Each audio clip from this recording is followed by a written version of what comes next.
A little while ago, I submitted 2 nightmarish accounts from my childhood. Perhaps you best read them to truly comprehend what has befallen me. I had been compelled to silence, gripped by the irrational fear that somehow, even after all of these years, should I speak of it, that these things would seek me out and once again wreak havoc on my life. In the name of science and reason, I confronted those fears and set out to vanquish those tormented memories once and for all, by sharing them with others, exposing them for what I believed they were, the delusions of a troubled child. I have held on to my skepticism and rationality for dear life. I have allowed them to define me, but this morning I was presented with verifiable, physical evidence. Evidence of what I do not know, but it cannot be ignored, and it seems strange to me that the last few days have been so tainted by apprehension and misfortune after finally breaking my silence that I can no longer rely upon entirely conventional explanations. In the wake of sharing those traumatic experiences I had as a child, I have been plagued by an overwhelming sense of unease. Initially, I attributed this to the fear I had experienced in simply recounting and reliving those terrible events in my mind, but as the days passed, it felt like so much more. A feeling of impending doom consumed my every thought. While sleep came to me, rest did not. Each morning I awoke, my nerves on edge, as if deprived of sleep for an age. Nothing overtly frightening happened during the first few nights. No visitation, no unwelcome bedfellows, no wheezing breaths reaching out from deep within my bedroom walls. But I had that distantly familiar feeling of not being alone. Do not misunderstand. I did not sense someone in the room with me. I did not hear, smell, or feel anything remotely supernatural. But throughout my days and nights, I have sensed something subtle, almost on the periphery of my awareness, the feeling that something is on its way, something is coming, like the first few stagnant blasts of air from a subway tunnel, heralding the arrival of a lurching, unstoppable monstrosity, surprising, yet expected. My sense of unease grew with each passing day, pushing its way under my skin, deep into my mind, like some form of cancerous infection. I tried to focus my attention on various writing projects in a vain attempt to fill my mind up to the brim with other thoughts, hopefully leaving no room for those contaminated memories. But those thoughts came to me nonetheless. My anxiety gained momentum until I could think of nothing else. I had to do something. I had studied psychology for years at university. With this, I knew that anxiety is often the result of a loss of control, and that one of the most effective ways to combat it is to empower oneself. This is what I intended to do. Call it foolhardy, but I was going to go back to that place, that house where those terrible events took place. I was going to confront those memories and expose them for what they were: nonsense. It was an hour's drive to my old home, but it was one filled with elation. I was confident, at ease, happy. I was in control now, and nothing was going to get in my way from showing that the place I had feared my entire life was nothing but an average, humdrum, harmless, little suburban house. Gleefully negotiating the country roads and then motorway, finally I made it to the city. Gradually, the streets began to take on a familiar appearance. Memories of playing in that neighbourhood came flooding back to me. A play park with my favourite slide. An ash pitch where we used to play football. My schoolyard filled with hide and seek and friendships long since abandoned, but never forgotten. My mind wandered through those memories like a prodigal son walking home. Wandered so much so that before I realised it, I was pulling into the street where I had once lived. The road was long and disappeared far into the distance, finally entering into a sharp, blind turn. It was an old neighbourhood and had been planned and built long before the advent of the car. This was evident by the narrowness of its roads, creating a strangely claustrophobic feeling, as if the houses on each side rose up, leering at passers-by. I slowed my speed and cast my eye over each house as I passed. It was a uniform place, with every house looking not dissimilar. My heart suddenly began to beat faster as a cold chill crawled up my spine. There it was. There was the house.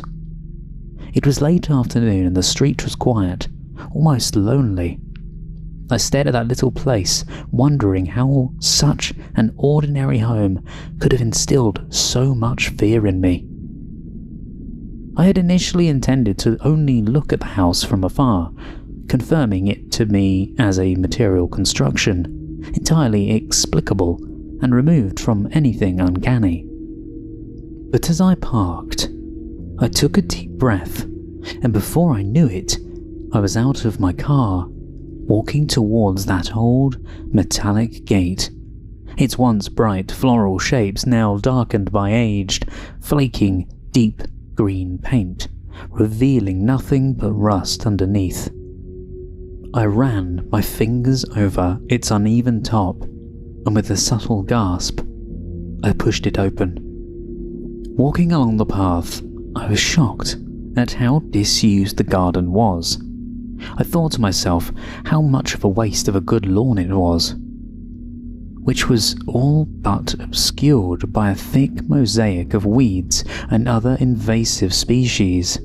But as I neared the house, I realised why. It was unoccupied. Once again a shudder crept through me, but as my anxiety rose up, I crushed it with my rational mantra. The simplest of explanations is usually the correct one. I assumed that due to the current economic climate, that the house had probably just been on the market for some time, and that the owner wasn't too aware of the old sentiment that the first bite is with the eye. But as I looked around, I could see no for sale sign, nor one to let. It genuinely seemed as though this house had been forgotten, abandoned, and left to rot. The windows at the front of the house were filthy and, as such, almost impossible to see through. But as I wandered around to the back of the building, I could see more clearly inside. I would have imagined that a house such as this one would be empty, but on the contrary, it was entirely occupied by the trappings of a modern life. I could see a television sitting in the living room corner, a coffee table with magazines strewn across it, various pieces of furniture sitting as if ready to be used, and a couple of coffee mugs sitting on the windowsill, still full, covered in mould. I would have thought the house was lived in if it was not for a thick layer of dust lying over everything, accompanied by the occasional spider's web. It seemed as though the most recent occupants had left in a hurry and never returned. Clambering through a sea of waist-high grass and bushes, I eventually arrived at that innocuous little window at the back of the house. The very sight of it frightened me. but this was mere memory and not the strange feeling of being watched from within as I had experienced as a child. Peering in, the room looked eerily familiar. I suppose there is little that can be done with a room so small, so oddly narrow, but through the dirt-covered glass, the room looked almost unchanged from when I had slept in it. A bed, a set of drawers, and what looked like an assortment of toys on the floor. A profound sense of anger washed over me momentarily, but I shook it quickly from my mind. The room was clearly that of a child's, and the thought of that thing harming another innocent filled me with contempt for such a thought, and within me swelled the desire to protect any child from such an abomination. As I gazed at that wall, of which a bed lay against it, the hairs on the back of my neck stood up. For a moment, and it was only for the slightest moment, I thought I saw the blanket on top of the bed move. More than that, through that window pane, I could have sworn I heard a wheezing gasp. Closing my eyes tightly, I repeated another scientific mantra. Science does not owe its debts to imagination. Opening my eyes, I saw nothing but an empty bedroom. No foul spirits, no unearthly things, just a room. No more, no less. I breathed a sigh of relief, as it was as if all was well with the world for the first time in many days. You may think that it was wishful thinking, but I genuinely felt that I had shown myself that there was nothing to be scared of, other than my overactive imagination. It was starting to get dark, and I wanted to be home before the night. Filled with confidence, now that my anxieties were behind me, there was one last thing I needed to do. When we had left that house, we did so in a hurry. As a child, it was disorientating, even frightening to leave everything I knew behind. But there was one thing left, which I always wondered about. At the bottom of the garden stood a sycamore tree, which looked to be even older than the house. I was amazed at how unchanged it was. I had grown up, gone on to pastures new, but the old sycamore still stood, wise, warm, almost friendly in its appearance. I think it's rites of passage for any child to have a place to hide things. It's often their first experience with independence, something removed from any authority figure. For me, my stash was halfway up the old sycamore. I'm sure I must have looked like a fool, but I happily and gleefully climbed the tree with abandon. The configuration of the branches had changed in places, but overall the happy memories of playing amongst the limbs of the old sycamore, of having a little piece of the world to myself away from everyone else, seemed vivid, as if it was remarkable how much remained unchanged. Halfway up, I caught my breath and smiled to myself. In the central trunk of the tree lay a hollow. Whether it had been created by an animal, or perhaps the tug of a gale on a weakened branch long ago, I do not know, but it was where I kept my things.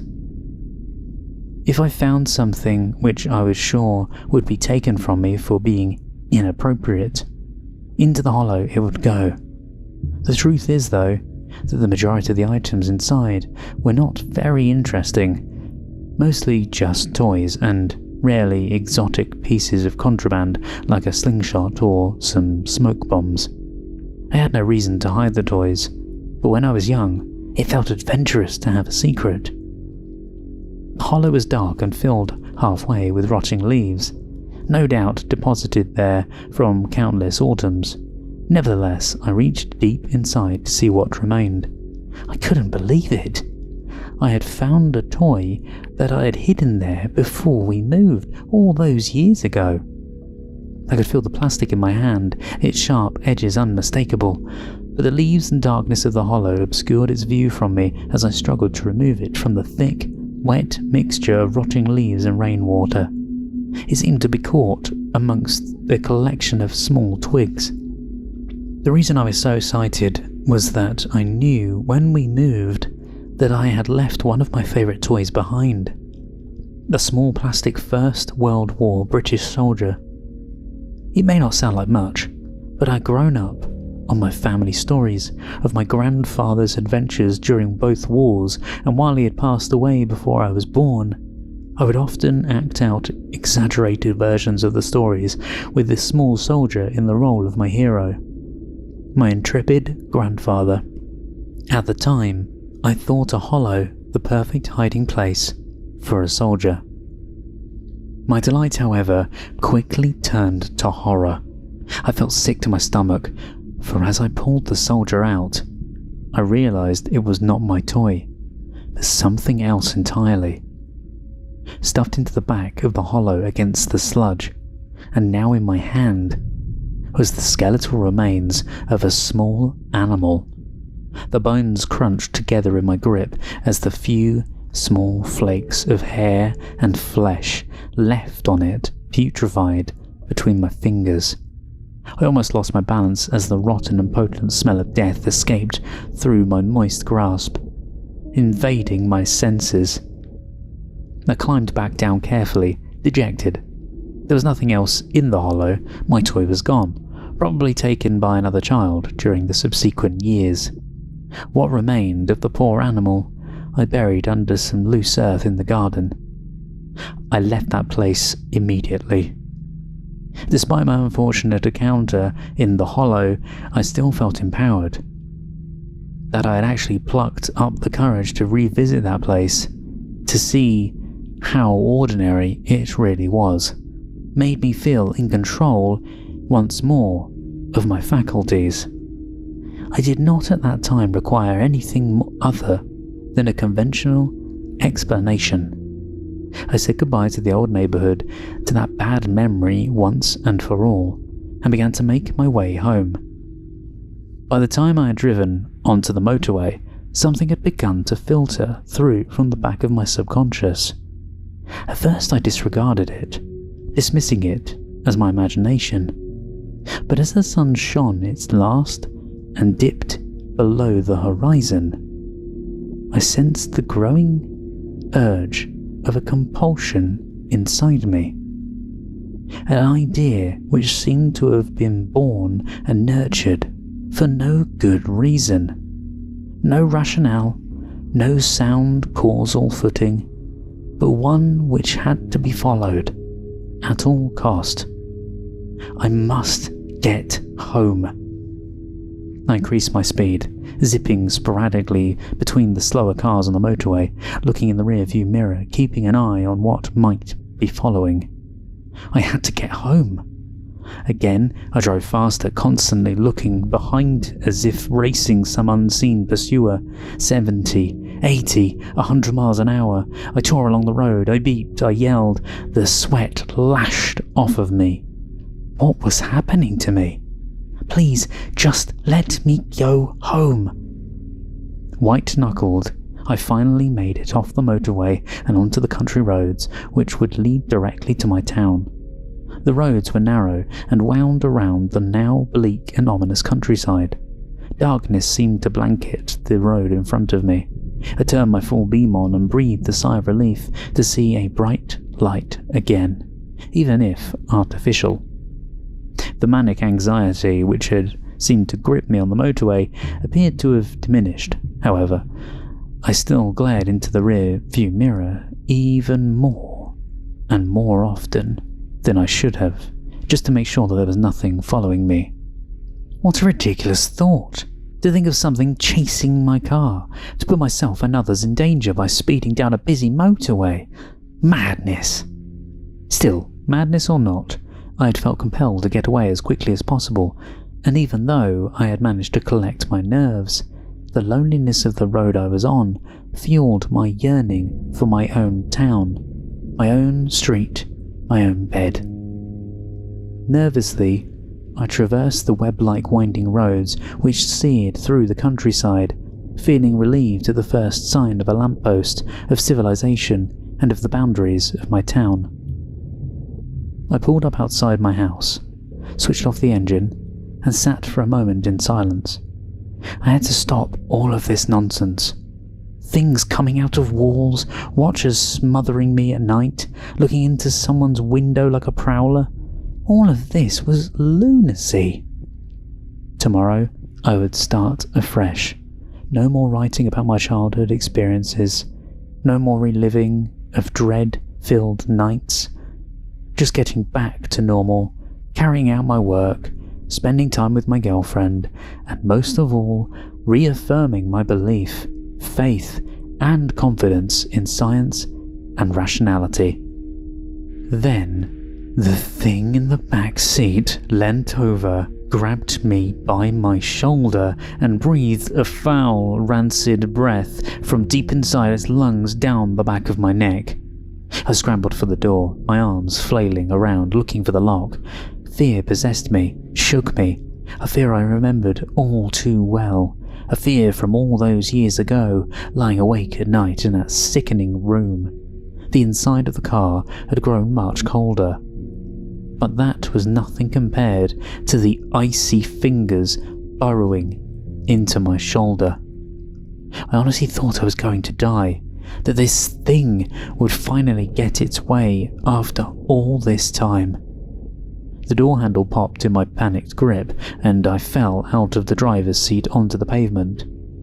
For the briefest of moments, I thought I caught a glimpse of something in the back seat.